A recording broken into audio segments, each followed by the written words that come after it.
नमस्कार, मैं संयोग हूँ और फार्मिंग विद संयोग में आपका स्वागत है। भाई साहब, आज मैं हूँ बख्तरा में और मेरे साथ हैं गुरुजी श्री गुलाब सिंह जी चौहान। इनकी हम लोग ऑफिस में बैठे हुए हैं और मेरे साथ हैं बाबई से ये भी गुरुजी हैं, श्री मनोज उपाध्याय जी। और आज गुरुओं का सानिध्य प्राप्त हुआ और कुछ धान की चर्चाएं निकली क्योंकि आगामी सीजन धान का आने वाला है। ये क्षेत्र जहाँ मैं बैठा हुआ हूँ, ये क्षेत्र जो है वो टोटल धान का क्षेत्र है। मतलब उपसा की जो बासमती है पीली धान, ये बहुत बहुतायत में लगती है। तो उपसा के तोड़ में गुरुजी ने पूछा क्या हो सकता है, तो मैंने कहा 1886। 1886 ये मोटी धान की बात निकली, तो ये चर्चाएं चल रही है। तो हमारे साथ जो गुरुजी है, इन्होंने पिछले साल भाई साहब मैंने बहुत सारे वीडियो बनाए, कहीं पान का वीडियो बनाया, धान की पान वाली वेराइटी का, और एक सावा का बनाया कि यार ये वेराइटी मतलब इनकी जो कंपनियां हैं बनाने वाली, ये बहुत अधिक उत्पादन का बोल रही है। कुछ बेचारे किसानों से मैंने ये भी कहा कि आप ये लगा लो, सावा की वेराइटी लगा लो, बाद में फेल हो गए। उनने सिल्की लगाई थी, वो ज्यादा अच्छी थी। ऐसे ही हमारे गुरुजी ने मेरी सिल्की लगाई हुई थी। सिल्की कौन सी थी? 277। सिल्की 277। तो आपका मैनेजमेंट सिल्की में क्या रहा? सिल्की में भैया सबसे बड़ी विशेषता कोई सी भी धान हो जी उसमें मैनेजमेंट में सबसे पहला काम है कि उसकी रोपे की अवधि। जी आवर जैसे अपन रोपा डालते हैं जी तो उसके बाद उसका ट्रांसप्लांटिंग लगभग 18 से 24 दिन में हो जाना चाहिए। जी अगर वो 18 से 24 दिन में ट्रांसप्लांट होती है तो वो ट्रिलिंग कैपेसिटी ज्यादा बनाती है खेत में जाने के बाद। हाँ जी कारण ये आता है जी कि हमें खाद का जो मैनेजमेंट है, जी आपको जो भी खाद देना है, यूरिया, डीएपी, जिंक, जाइम, वो आप लगभग 33 से 40 दिन के अंदर कवर कर लें। और पहला खाद आपने दिया, दूसरे खाद में यूरिया के साथ जिंक अनिवार्य मिलाना। दूसरे खाद में लगभग 15, 17, 18 दिन पे हाँ। जिंक जरूर है। और पहले में आप डीएपी का प्रयोग कर सकते हैं, एनपीके का प्रयोग कर सकते हैं, पोटाश ले सकते हैं। पोटाश ले सकते हो। क्या है कि जिंक जो है वो एनपीके के साथ तो नहीं जाता है, डीएपी के साथ एक बार जरूर चला जाए, लेकिन एनपीके के साथ तो बिल्कुल नहीं जाता। इनके साथ कीटनाशक फफूंदनाशक में कीटनाशक फफूंदनाशक ये लगभग 40वें दिन पे आप आखिरी जो छिड़काव रहता है टॉप ड्रेसिंग का, उसमें आप ग्रेनुअल जो भी कीटनाशक आपको लेना है, फ्लोरेंटानिलीप्रोल है सबसे अच्छा है, उसको आप 40वें दिन पे डालोगे तो वो लगभग आपकी गबूट अवस्था तक काम करेगा। तो संधि आती है उस पर भी बहुत अच्छे से काम करेगा। ये पूछना है कि मैं सर मोटी धान लगाना चाहता हूँ। जी, मोटी धान के लिए कौन सी वेरायटी का चयन किया जाए? भैया देखो, आप हाइब्रिड में अगर जाओगे, हाइब्रिड में जा तो हाइब्रिड में अगर जाना है तो आप 7501 सावा की 7501 भी अच्छी है 120 दिन में आ जाती है। हाँ, 7501 या 7505 है, तीन बहुत सी आती है। या फिर मैं तो 8433 लगाई है, या 6444, पहले 6444 लगा था, फिर अब 8433 लगा रहा हूँ 2 साल से। एवरेज मेरा 30 जा रहा है, मतलब कांटा पार 30 जा रहा है। बिल्कुल जा रहा होगा भाई साहब। केवल अंतर इतना आ रहा है कि इनमें जो हाइब्रिड जितनी भी है, एक समस्या इनमें आखिरी में फेस होती है, जो मैंने फेस करी थी, हल्दी गांठ वाली आती है। नहीं, अब यहाँ नहीं आती, सिल्की में नहीं आती मुझे। ऊपर वो भुट्टा लगता है, वो तो आता है। हाँ वही भुट्टा लग जाता है बाद में, वो हल्दी, हाँ तो वो तो आता है, वो तो है, वो हाइब्रिडों में आ जाता है। हाँ, अच्छा, दूसरी चीज ये है कि जैसे अगर इनमें अपन यूरिया की अधिकता कर रहे हैं, हाँ, तो इनमें होता यह है कि गिर जाती है। अच्छा, हाइट ज्यादा ले लेते। ये मुच्छल मतलब बासमती में है, इसमें कौन सी पी1 लगाते हैं? अभी पी1 लगाते हो तो आप 1886 में 1886 पिछले साल कुछ रोगों में परेशान थे। हाँ, तो इसके लिए आप है ना अच्छे बीज उपचार की आवश्यकता है, या फिर अच्छी कंपनी का बीज। किस कंपनी का थोड़ा सा सजेस्ट करें आप, किस कंपनी का? मतलब अभी तक तो अपन जहाँ साल मिलता है उठा लेते हैं, सबसे अच्छी कौन सी कंपनी है उसका?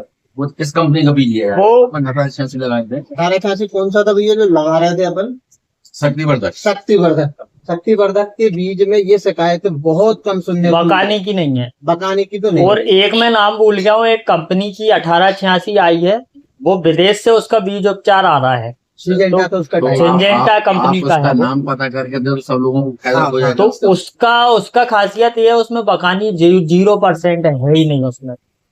तो ये चाह रहे थे थोड़ी और, तो ये मोटा धान लगाने में क्या उस समय सब सेटलमेंट हो जाता। अच्छा, अब मोटी धान आप जो भी लगा रहे हो, मेरे कहने से आप सिल्की जरूर लगा रहे हो। शिल्पी अभी तक नहीं गुरु लगाई। जी ने लगभग 29 का एवरेज तो लिया। ये मैंने है ना लगभग 8 निकल करीब में दी, और 244 बीज क्या रेट है सिल्की का? 70 रुपए किलो मिलता है।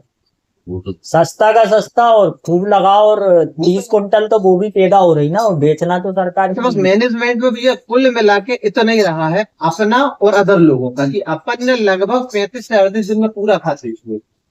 वो नहीं देते ना लोग, तो 60 दिन तक हाँ। ले जाते हैं। अच्छा, क्या होता है कि 60 मतलब 40 दिन के बाद खाद देने पे टिल्लर्स तो आते हैं, लेकिन वो इफेक्टिव नहीं रहते, मतलब उनसे बाल नहीं होते। मतलब लोग क्या 60 दिन तक खाद देते हैं, पहला 20 दिन पे, फिर 40 दिन पे, हाँ। तीसरा 60 पे देते बिल्कुल बिल्कुल। हैं। हर 20 दिन पे। अच्छा, और एक और गलती जो लोग करते हैं, और इसका मैंने 2 साल से ले रहा हूँ, कि अगर आपकी धान गबूट जैसे ही निकल रही है, तो उस समय जो स्प्रे अपन कर ही देते हैं गबूट का, उसके बाद खेत में लगभग 3 से 4 इंच पानी खड़ा करो, 8 से 10 दिन। गबूट के साथ। गबूट कबूल निकलने के के बाद just बाद। 10 दिन तक भर के रखना है। अच्छा। चार। उससे क्या होगा, जो कहते हैं ना भदर, अदर वो नहीं वो पड़ेगा। आती ही नहीं है, ढूंढने से ये नहीं बहुत मिलती। चीजें हैं, मतलब तो पानी का लोग ध्यान नहीं रखते, बस स्टार्टिंग में रखते हैं, फिर कौन रखता बिल्कुल है? बिल्कुल। मतलब इससे अगर कोई व्यक्ति गबूट निकलने के बाद 8 से 10 दिन पानी बना के रखता है, तो मेरा ये दावा है कि 3 से 4 क्विंटल का उत्पादन वहां बढ़ जाता है। नहीं, अच्छा, और एक- हमारा गणित धान गेहूं मूंग तीनों फसल में सिर्फ पानी पे चलता है। पानी की समस्या, और यहाँ इस क्षेत्र में, हमारे क्षेत्र में पानी की कोई समस्या नहीं है, क्योंकि नहर भी है हाँ और 50 फीट में पानी है। हाँ हाँ। तो पानी पर्याप्त है, जितना चाहे हर 50 फीट में पानी निकलता है, पर्याप्त पानी 50 फीट में मिल जाता अच्छा, और होता क्या है भाई साहब, आदमी डरता किसमें, तो लगा कि अब अगर अपन पानी भरेंगे तो रोक जाता है, है। हाँ, नहीं वो जबकि स्प्रे अपन ने किस लिए किया, रोगों को रोकने के लिए। तो सही इस बात। प्रकार किसान क्या है? सिल्की लगा के देखते हैं कुछ। बिल्कुल लगा के देखते हैं। सिल्की लगाओ आप, और सावा भी लगाना, और सावा से अच्छी पैदा होगी सिल्की। साबा 75 जीरो है। 75 मिलेगा कहाँ, बीज कहाँ मिलेगा? वो तो होशंगाबाद इटारसी में या होशंगाबाद। उपलब्ध करा देंगे कहीं से। अच्छा, और एक चीज और है लोगों की, ये मतलब ये मैंने देखा है, ऑब्जर्व भी किया है, कि लगने के बाद आदमी व्यस्त हो जाता आगे की आगे की लगाई, लगाई है, है ना, तो फिर पीछे क्या भूल होता है? जाता है। पीछे भूल जाता है, नहीं भूल जाता है ना। और वहाँ क्या होता है, जमीन हो जाती है शुरुआत में शुरुआत कड़क हो जाती है, मतलब वो सूख जाती है, वो पत्ते उलट खोखड़ हाँ। जाते हैं। तो वो एक सबसे बड़ा का उस समय जल फैलने का जो समय रहता है, जल उस नहीं समय फैलता। पानी चाहिए। उस समय अच्छा, बिल्कुल लगाने के चक्कर में आदमी आगे बढ़ता चला जाता है, बिल्कुल पीछे देखते नहीं। पीछे देखता नहीं। ये कुछ है। गलतियां हैं, चलो अभी जिनके कारण उत्पादन कम है। इनको आने वाले समय में रखेंगे बिल्कुल। बिल्कुल। इनमें हम सुधार क्या किया करते जाएगा। हैं, हम 1885 धान लगाते हैं, जी और उसमें हम बिल्कुल स्प्रे नहीं करते, एक भी कीटनाशक फफूंदनाशक। डालते ही नहीं। हमारा गणित ये है कि 2 बार खाद डालेंगे, एक तो लगने के 15 से 20 दिन पे, और एक 35 से 40 दिन पे, और दोनों खाद में हम कीटनाशक मिला के डालते हैं, फफूंदनाशक और कीटनाशक, और उसमें ही हमारा काम हो जाता है, खिल जाता है। और यूरिया हम आज 4 या 5 साल हो गए हैं, हमने 35-40 किलो प्रति एकड़ से ज्यादा यूरिया नहीं दिया। नहीं दिया। यूरिया कम तो रोग कम, रोग कम तो धान वैसे ही एवरेज देगी। तो ये हम भी है ना, जब रोपा डलता है, रोपा डलने के बाद रोपे को बनाना भी एक प्रोसेस है। मतलब उसमें शुरुआती समय में आदमी को पानी भरना और निकालना है 8 से 10 दिन। आदमी या तो पानी खड़ा कर देता है या पानी देता ही नहीं, हाँ, वो पानी उसमें ही भरो, रोपा खराब हो जाता है। उसमें खराब हो जाता है। शुरुआत में आप पानी भरो और निकाल लो, भरो और निकाल दो, तो जमीन ठंडी रहे, जर्मिनेशन तो आए प्रॉपर। और पानी भरो सुबह सुबह, हाँ नहीं तो शाम को पानी देंगे ना तो बिल्कुल। ये जला देगी। बिल्कुल जैसे। जल जाता है। सुबह सुबह भरो और निकाल दो। निकाल दो उसे। अगर वो पानी खड़ा रह गया तो धूप इतनी तेज है कि पानी उबलने लगता है, हाथ डालने की इच्छा नहीं होती, उसमें बीज कहाँ से जाते हैं ठंडी में। अच्छा, उसके बाद ये है कि धान की ग्रोथ बढ़वाना, ये भी एक मेन चुनौती हो जाती है। रोपे की या लगने के रोपे बाद की। धान। क्योंकि अपन ये सोचते हैं ना, धान जितनी जल्दी ट्रांसप्लांट हो उतनी ज्यादा ट्रिलिंग देती है। नहीं, उसमें तो रोपे रोपा कम में दिन का लगना चाहिए, 20-25 बिल्कुल। दिन का लगना चाहिए। रोपा अपने इधर हो जाता है महीने 1.5 महीने का, इसके हाँ। बाद लगती रहती है, चल रहा काम। नहीं, रोपा हम कटवा- लगाते हैं 15 से 20 दिन तक का रोपा। रोपा। हाँ और रोपा बढ़ाने के लिए सबसे बढ़िया है मेजर सोल आता बिल्कुल। है, पेडी स्पेशल। बिल्कुल। उसका स्प्रे नहीं करना है, थोड़े से यूरिया के साथ उसको मिला के रोपे में डाल दो, बढ़ जाएगा। ले जाते। अपन जो कीटनाशक फफूंदनाशक का रोपे में स्प्रे कर रहे हैं ना, उसके साथ एक दवाई आती है, जैसे आप बोल रहे हैं बढ़ नहीं रहा है, जल रहा है, एक एचपीएम की दवाई आती कलसा के नाम से, उसके अंदर जेवरेलिक एसिड है कुछ मात्रा में। वैसे तो जेवरेलिक एसिड डालना नहीं चाहिए, मगर वो ऐसा है उसके अंदर और भी कुछ मिलाया होगा कंपनी ने, तो वो रोपे को मोटा भी कर देगा, ग्रीननेस भी ला देगा, बड़ा भी देगा। तो रोपे के लिए भैया मैं तो ये सलाह देता हूँ कि रोपे में यूरिया का प्रयोग तो बिल्कुल मत करो, उसकी अपेक्षा आप डीएपी का प्रयोग कर लो। डीएपी का प्रयोग करो। जैसे मान लो आपका 10 किलो यूरिया लगना है तो 12 किलो आप डीएपी का प्रयोग करिए। जो अमोनियम फॉर्म में नाइट्रोजन जाती है वो ज्यादा बेहतर है अपेक्षाकृत नाइट्रोजन फॉर्म। अमोनियम फॉर्म में जो जाएगी वो डायरेक्ट जो नाइट्रोजन यूरिया जाती है उससे बेहतर है। हाँ तो ये ले लो ना, वो क्या नाम है इसका, अमोनियम सल्फेट। हाँ वो ले सकते, वो ले सकते। पिछले साल कुछ किसानों ने, जैसे आपने, कैलाश वर्मा जी ने, आपने यूरिया के साथ यूरिया कम करके अमोनियम सल्फेट, क्या रिजल्ट मिला था? अमोनियम सल्फेट भी ये है कि थोड़ा सा लंबा रिजल्ट देता है। हम डालने के बाद क्योंकि 40 दिन पे अगर आप खाद पूरा दे दे रहे हो तो लगभग 50-55 दिन पे धान ऐसा लगता है हल्का पीलापन आ गया है, यूरिया मांग रही है, ऐसी अवस्था आती है। लेकिन उस अवस्था को इग्नोर करना चाहिए।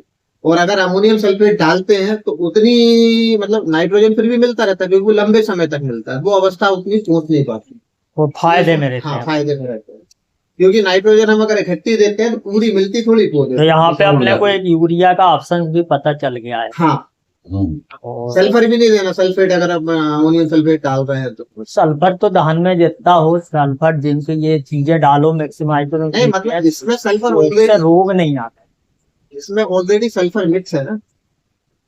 तो गुरुजी और क्या कहना चाहते हैं आप? बस कुछ नहीं, बस यही कहना चाहते थे, धान की तैयारियों में लग रहे हैं, मूंग तो लगभग होने वाली कंप्लीट। रोपे की तैयारियां करना है तो उसी के लिए कौन सी क्वालिटी का बीज दिया जाए, कौन सी वेरायटियां लगा जाए, उस सिलेक्शन के लिए कुछ जानकारी चाहिए थी। नहीं, अपन ने तो 2 धान पिछले साल तो बहुत मैंने वीडियो बनाए, नाम ली, मगर इस साल बासमती में 1886 और मोटी धान में सिल्की है। तो 2 धान बताऊंगा, सस्ती भी पड़ रही है, अच्छी भी है। सिल्की और 1886 लगाते हैं साथ। नहीं, थोड़े थोड़े ट्रायल के लिए आप ये महंगी धान भी लेना। वो 7501 देखते हैं। हाँ, और एक टाटा की है कोई सी, मैं नाम भूल गया, मेरे पास वीडियो है उसका। ये है वो प्रोडक्ट, क्या नाम है इसका? ऐसा कुछ करके मैं कैसे बताऊं। वर्टी आटो, ये बीज उपचार का प्रोडक्ट है। तो अपने इंडिया में थोड़ी है ये अभी आया नहीं है। अच्छा ये बता रहे हैं कि बतानी कंट्रोल कर रहा है। अच्छा, और जो एक इसका टाई अप हुआ है किसी कंपनी से, सिंजेंटा का टाई अप हुआ है, और वो बीज उपचारित करके दे रही है। नहीं, वो धान किस कंपनी की थी जो? मैं आपको पता करके बता देता हूँ धान का कंपनी कौन सी है। चलो ठीक है। बाकी रेट उन्होंने बताया था कि 250 रुपए किलो में है। उसको अपन ये वीडियो में लगा, ये है, और ये कोई कीटनाशक सिंजेंटा का, चीजों से बीज उपचारित है। ये आप पता देना, तो उससे बीज उपचार करके रोपा डलवाएंगे, कम से कम जितने लोगों को पास पहुंचे उनको फायदा तो। सही बात।